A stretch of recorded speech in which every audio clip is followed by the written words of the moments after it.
Are you a good doctor? I used to be. I won an award once from the mayor. Had an expensive frame. They're all gonna die. The day I get out of prison, my own brother picks me up in a police car. It's the Al Travis Show. Lucky to have our next guest on. He is Dr. Scott Jensen, looking for your vote for governor.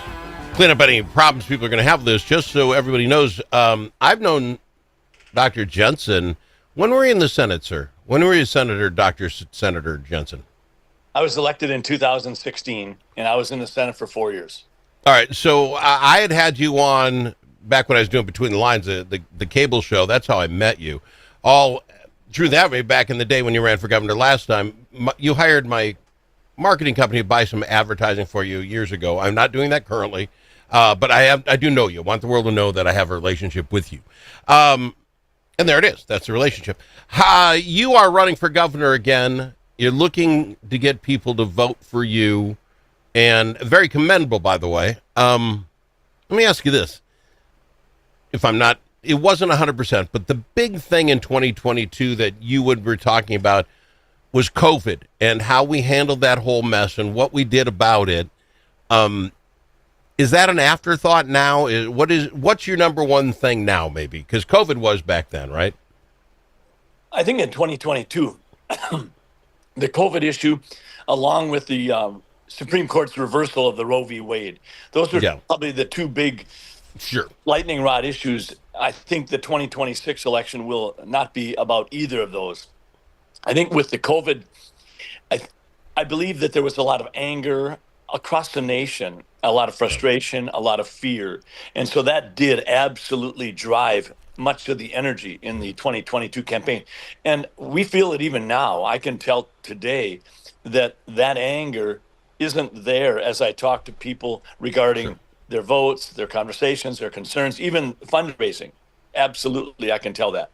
But I think what may happen in 2026 is liberals may be held responsible for some of the policies that were particularly egregious during COVID. I think creating a snitch line in Minnesota when we're supposed to be one Minnesota, I think that's going to be potentially problematic. And I think denying the scientific basis of natural immunity.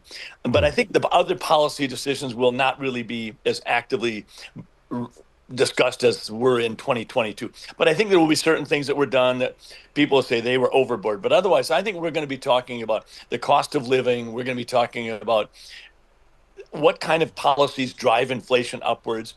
How do we protect our kids? How do we protect our kids and keep things fair? How do we provide privacy and fairness to girls in sports? How do we do education better? And how do we make our streets and our neighborhoods safer? Because it doesn't feel today like it did when Scott Jensen grew up in Sleepy Eye, Minnesota, and my mom would send me out to play and say, "Come home when the whistle blows." You know, we all remember the good old days. I've been saying in this program for a while, between the frauds, that's plural, by the way, the number of fraud things that are coming up, and as far as I can tell, the lack of humans going to jail because of it, or even us looking into it. Now, feeding our futures the exemption, but that's because the U.S. is doing it. I think there's a lot of meat on that bone. But you brought up education.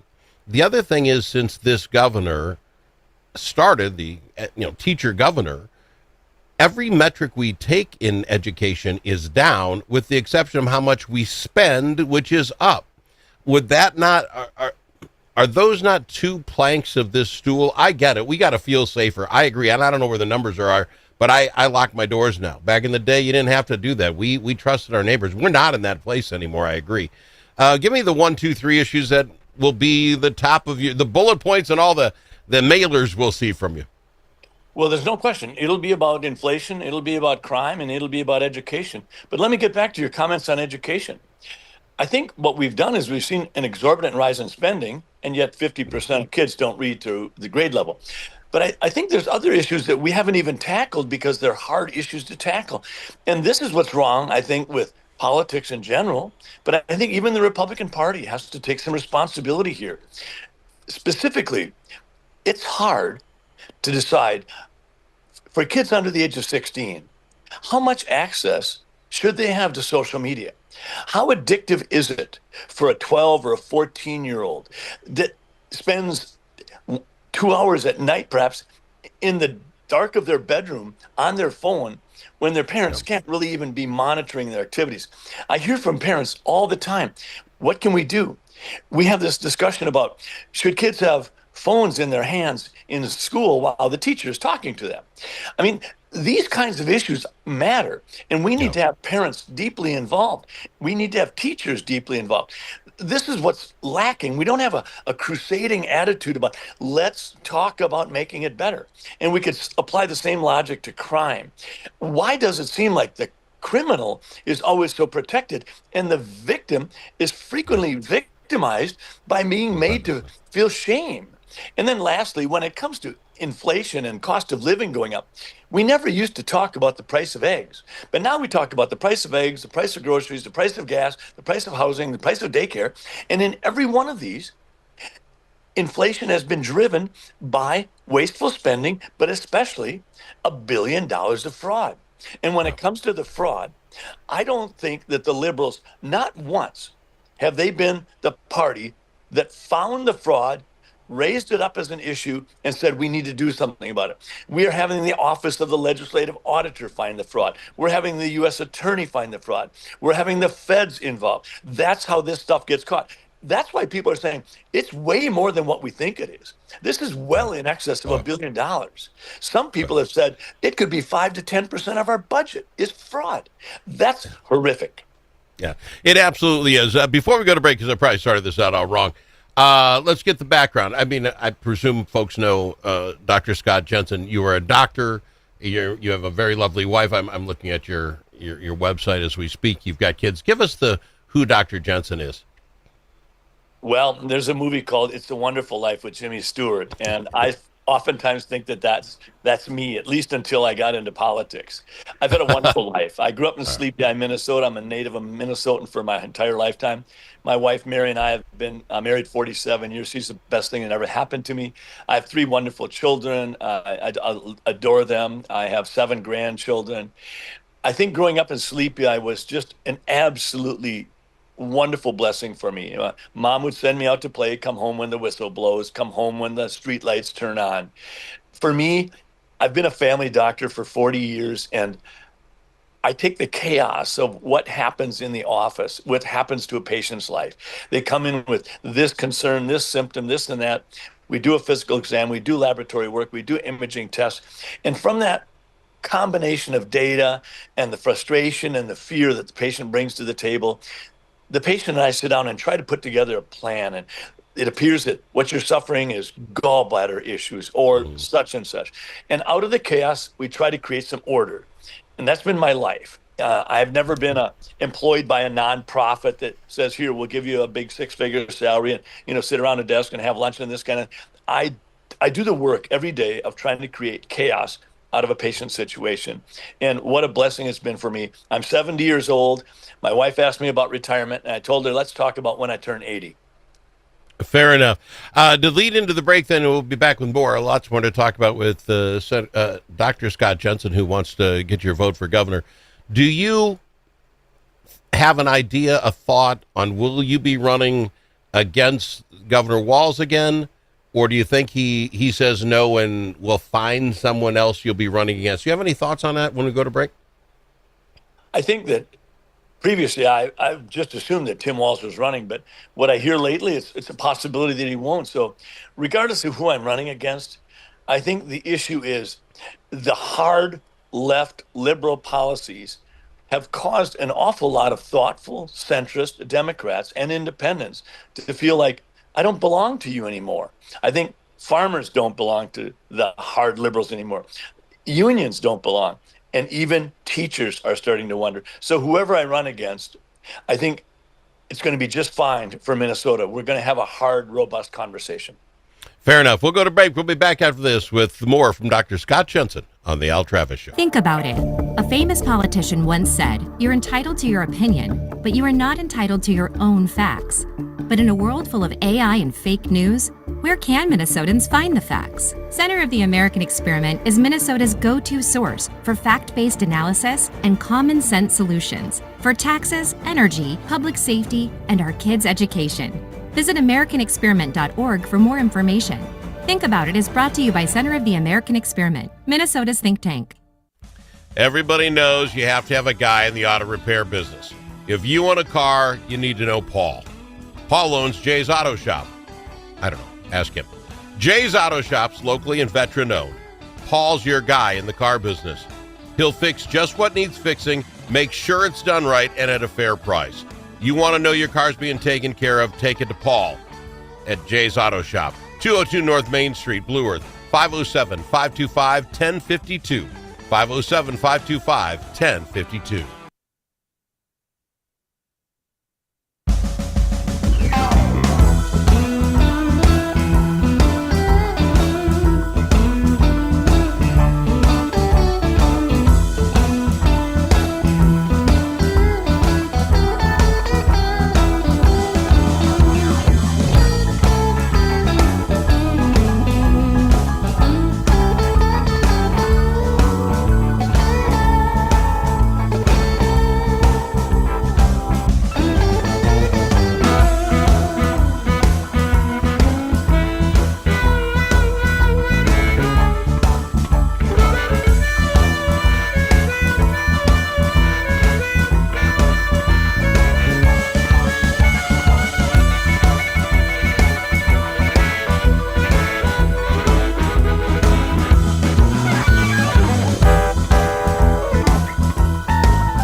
Amongst friends, the Al Travis Show.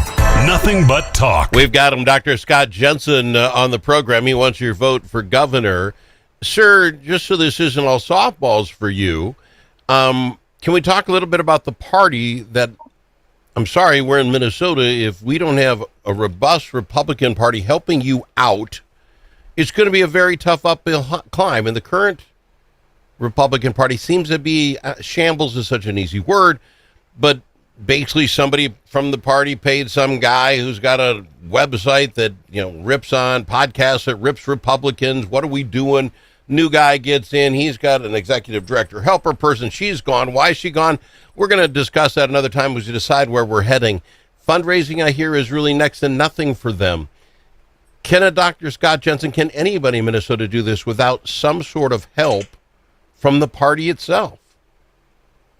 I think that's a really good question, Alan. I think it's a legitimate question on the part of every candidate who decides to put their name on the ballot. I would say that the Republican Party is broke financially, and at some other levels is broken internally. I believe that their major tasks are they need to raise money, and they're struggling to do that. I think they also need to recognize that they're in one of the best positions to notice talent around the state, not just talent for who might run, but also there are powerful volunteers out there who do so much and just know how to get things done. The Republican Party has the opportunities to meet so many people in a given year. Noticing talent is a big part of their job as well. A ground game that works is part of their job. Pursuing ballots, doing the things that the Democrats have done very successfully. It is not acceptable to put your head in your head in the sand and say, well, we're not doing that. We've got to win elections, and that hasn't been happening. I also think that the Republican Party has the ability to put offices perhaps in a dozen different places around the state of Minnesota, so that candidates can tap into that and leave signs there and have it be drop-off points, and have a small office down on Lake Street so that people know that Republicans are interested in what's going on in their community. And lastly, I think the Republican Party has put together a platform that's absolutely obnoxious. It's not a winning platform. It's more than 5,000 words. It's 11 pages. Many times the candidates haven't even read it, and in it absolutely marginalizes people. It says these voices don't matter. These voices we're going to disregard. It's a losing platform. If by George, the Republican platform should be something that should be able to be used by every candidate, whether you're running in Brown County, Minnesota, Kitson County, or Minneapolis, and that's not the case. So I think the Republican Party has a lot of work to do. Well, Doctor, if I may, because I believe this is probably as good an opportunity as we've had to turn the tables as Republicans with all the fraud and all the other things we've talked about today, what are the likelihoods they get their act together in, I'm looking at it, 14 months?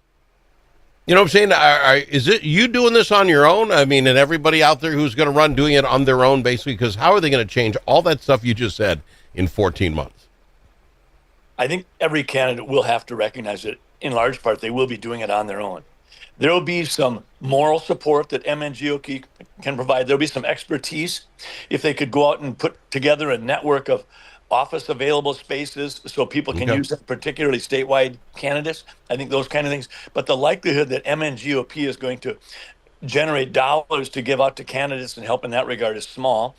I think that it's very likely that there'll be PACs and independent expenditures put in play, as is usually the case, but that won't be MNGOP. So I think that candidates are going to have to demand that at the very least, the party put together a platform that doesn't cause embarrassment. All right. I want to do a little quick rapid fire if you'll help me out on this. Let me bring up a few topics we've already kind of covered, but you give me the how you're going to fix it. The economy and jobs. I get it. We have $1 billion in waste so far. Maybe it's even more. How does Dr. Jensen strengthen the economy? Several things. First off, jobs, jobs, and jobs. Make Minnesota a place where people want to set up businesses, expand their businesses, grow their businesses. That isn't happening. As soon as we get more jobs going, our economy sizzles and we do better. And when we do better on a corporate basis, we do better on an individual basis, and vice versa. So that'd be number one. Number two, we have got to stop the fraud. It isn't just fraud, Al. It's the fact that there's a culture that exists within the chaos at the Capitol that allows this. If you don't look into something, if you don't do your job, and you get called on the carpet, the worst that might happen to you potentially is you'll be shifted from one department to another and still continue to get your six-figure salary. There has to be accountability that's real, and that would help drive prices down. I think we have to fire up every aspect of our economy, including agriculture and including mining. We can't cherry pick and say, well, we will do these 3 industrial areas and see if that doesn't get our economy going. We're losing companies. We're losing Fortune 500 companies. Many of the companies that exist in Minnesota are doing their expansion elsewhere. We need to fire up our economy, and we have to be more business friendly. I love you. You know that. Rapid fire is not going to work in this situation. But let me, no, it's important. I'm glad you went off on that. That's fantastic. Then a side note here, because we only have a minute. With the shootings that have happened this summer with the Hortmans and the Hoffmans, with a guy walking into the state capitol, are we doing enough, sir, with the last 30 seconds to protect those of you that are willing to put your hat in the ring, yourself included, to keep you all safe, are we doing enough, even close? We are probably doing enough. We cannot fund public protection for everybody. This is a part of our society. Every person, every citizen feels that vulnerability. I think that's just part of the cost of being in politics. Seriously. All right. Well, fantastic. Well, that straightforward answer. I thought there'd be more. Tell you what, it's Dr. Scott Jensen, sen.com. Go there and take a look around. You can find it on our YouTube channel. I put it in the description there.